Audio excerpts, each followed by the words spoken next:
Good morning friends, welcome to shorthand helpline. Shorthand helpline में आप सभी का स्वागत है। तो चलिए स्टार्ट करते हैं। डिक्टेशन की स्पीड आपको पता होगी 80 और 100 शब्द प्रति मिनट है। 80 शब्द प्रति मिनट जागरण से लिया गया है एंड दूसरा 100 शब्द प्रति मिनट जनसत्ता से लिया गया है। तो चलिए स्टार्ट करते हैं। इसकी आउटलाइंस आपको टेलीग्राम चैनल पर दे दी जाती है। अगर आपने ज्वाइन नहीं किया है तो आप कमेंट बॉक्स में कमेंट कर सकते हैं ताकि आपको लिंक प्रोवाइड की जा सके।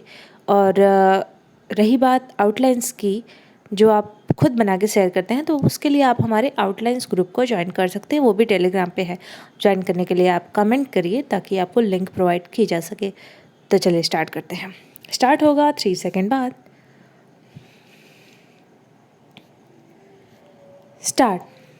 यह बड़े शर्म की बात है कि केंद्र और राज्य सरकारों की तमाम तैयारियों और आश्वासनों के बाद भी दिल्ली एनसीआर समेत उत्तर भारत के अनेक शहर गंभीर किस्म के वायु प्रदूषण से त्रस्त हैं।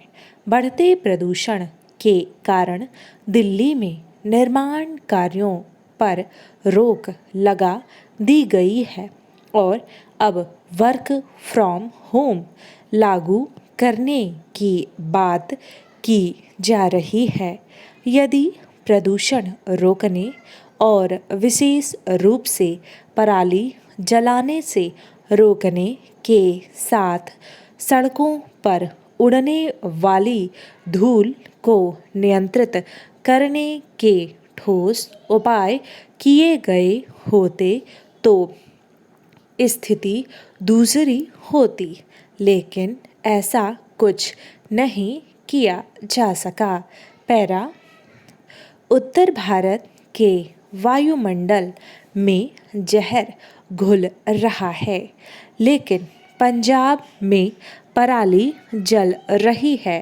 पंजाब सरकार का उन किसानों पर कोई जोर नहीं जो पराली जलाने में लगे हुए हैं। वह उन अधिकारियों पर कार्रवाई करने में लगी हुई है जिन्हें पराली जलाने वाले किसानों के विरुद्ध कोई कदम उठाने का अधिकार नहीं। साफ है कि पंजाब सरकार किसानों की मनमानी के आगे असहाय है। इसे ढकने के लिए वह केंद्र सरकार को दोष देने में लगी हुई है। पैरा। यह जो आशा की जा रही थी कि पंजाब में सत्ता में आ जाने के बाद आम आदमी पार्टी की सरकार दिल्ली के पर्यावरण की चिंता करेगी, वह अब ध्वस्त हो चुकी है। यह मानने के अच्छे भले कारण है कि किसान इसका लाभ उठा रहे हैं कि पंजाब सरकार की तरह अन्य राज्य सरकारें पराली जलाने के बाद भी राजनीतिक कारणों से उनके खिलाफ कार्रवाई करने का साहस नहीं जुटा सकती। पैरा। यह विडंबना ही है कि इतने वर्षों बाद भी किसान यह समझने को तैयार नहीं कि पराली जलाकर वह पर्यावरण को नुकसान पहुंचाने के साथ किस तरह लोगों की सेहत से खिलवाड़ कर रहे हैं। इससे बड़ी विडंबना यह है कि राज्य सरकारें भी उन्हें यह साधारण सी बात समझाने में नाकाम हैं। अब तो ऐसा लगता है कि सरकारें समझाने को तैयार नहीं और किसान सब कुछ जानते हुए भी समझने को राजी नहीं। पैरा। सरकारें ऐसे नियम कानून बनाने के लिए भी तैयार नहीं दिखती जिससे पराली जलाने और साथ ही अन्य तरीके से पर्यावरण को दूषित करने वालों के खिलाफ कोई प्रभावी कार्रवाई की जा सके। प्रदूषण से निपटने के मामले में केंद्र सरकार की नाकामी भी किसी से छिपी नहीं। उसने यह जो भरोसा दिलाया था कि इस बार उत्तर भारत में घातक प्रदूषण से बचाया जाएगा, वह खोखला साबित हुआ। पराली प्रबंधन के उसके उपाय निरर्थक सिद्ध हुए। पैरा, ऐसा लगता है कि हमारे नीति नियंता यह देखने के लिए तैयार नहीं कि गंभीर रूप लेते प्रदूषण से केवल लाखों लोगों की सेहत को ही नुकसान नहीं पहुंचता, बल्कि निर्माण कार्यों को रोकने अथवा औद्योगिक गतिविधियों पर पाबंदी लगाने से बहुत अधिक आर्थिक क्षति भी उठानी पड़ती है। पैरा, डिक्टेशन समाप्त हुआ। अब स्टार्ट करेंगे 100 शब्द प्रति मिनट का डिक्टेशन।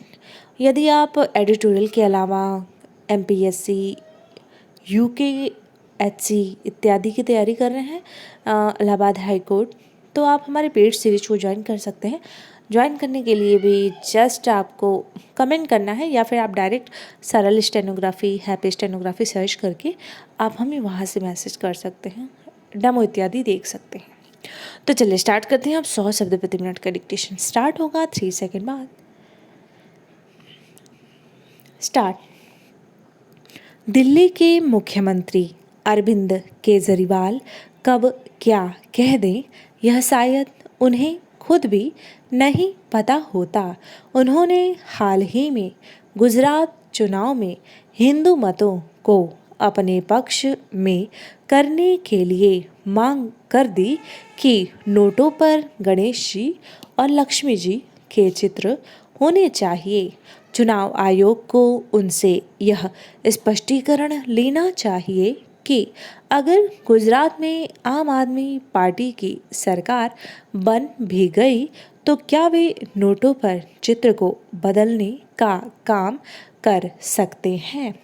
जग जाहिर है कि यह काम उनके अधिकार क्षेत्र में नहीं आता। पैरा, दूसरे जिन मतों को पाने के लिए वे ऐसे वक्तव्य देते हैं, क्या वे लोग भी इससे सहमत होंगे। नोट गिनती समय लोग कई बार अपने थूक का प्रयोग करते हैं, जो कि स्वाभाविक है कि देवी देवता के चित्रों को अपवित्र करेगा।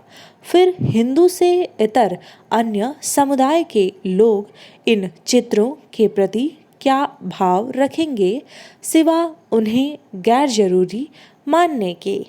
पैरा, कोई अन्य व्यक्ति इसका अपमान नहीं करेगा, इसे लेकर कैसे आश्वस्त हुआ जा सकता है। मंचों पर पेशेवर अश्लील नृत्यांगनाओं के ऊपर बेहद गंदे भाव से अक्सर नोट उड़ाए जाते हैं, जो कई बार पाँवों के नीचे भी आते हैं। वैसी स्थिति में लक्ष्मी और गणेश वाले नोटों का कैसा सम्मान होगा। नोटों के सही इस्तेमाल को लेकर देवताओं के चित्र छापने की मांग की कोई तुक नहीं बनती, भले ही कुछ दूसरे उदाहरण सामने रखे जाएं। पैरा, जिस दौर में पर्यावरण और जलवायु तापमान को लेकर सबसे ज़्यादा फिक्र जताई जा रही है, उस दौर में युद्ध के खतरे बड़े होते जा रहे हैं, जबकि युद्ध जैसे माहौल से बचना चाहिए, क्योंकि इससे पर्यावरण को नुकसान होता है, वायुमंडल विषाक्त होता है। एक जानकारी के मुताबिक नासा के वैज्ञानिक थॉमस का कथन है कि फिलहाल जिस गति से पृथ्वी का वायुमंडल छीज रहा है, उस हिसाब से 1 से 1.5 अरब साल में वायुमंडल पूरी तरह खत्म हो जाएगा। वायुमंडल को विषाक्त होने से बचाना चाहिए ताकि ओजोन परत सुरक्षित रह सके। पैरा, धरती या किसी ग्रह का वायुमंडल उस ग्रह के गुरुत्वाकर्षण के कारण बंधा रहता है। इस बंधे हुए वायुमंडल के बाहर अंतरिक्ष में कुछ ऐसी घटनाएं होती हैं जिसके कारण वायुमंडल की कुछ वायु गुरुत्वाकर्षण को तोड़कर अंतरिक्ष में विलीन हो जाती है। इस प्रक्रिया को ओरेरा कहा जाता है। पृथ्वी के रहवासियों को कार्बन उत्सर्जन की मात्रा को कम करना होगा। वृक्षारोपण को ज़्यादा संख्या में किया जाना होगा ताकि वायुमंडल बना रहे। वृक्ष भी ऑक्सीजन प्रदान करते हैं। वायुमंडल से ही धरती के रहवासी सुरक्षित रह सकते हैं। डिक्टेशन समाप्त हुआ। मिलते हैं नेक्स्ट वीडियो में। टिल देन अपना ख्याल रखिए और हाँ, प्लीज़ चैनल को सब्सक्राइब कर लीजिए। और क्योंकि बहुत से लोग हैं जो डिक्टेशन तो लिखते हैं बट चैनल को सब्सक्राइब नहीं किए हैं, तो सब्सक्राइब कर लीजिए और नोटिफिकेशन बेल को ज़रूर दबाएं ताकि जो भी वीडियोज़ हम अपलोड करें उसके नोटिफिकेशन सबसे पहले आपको मिले। धन्यवाद।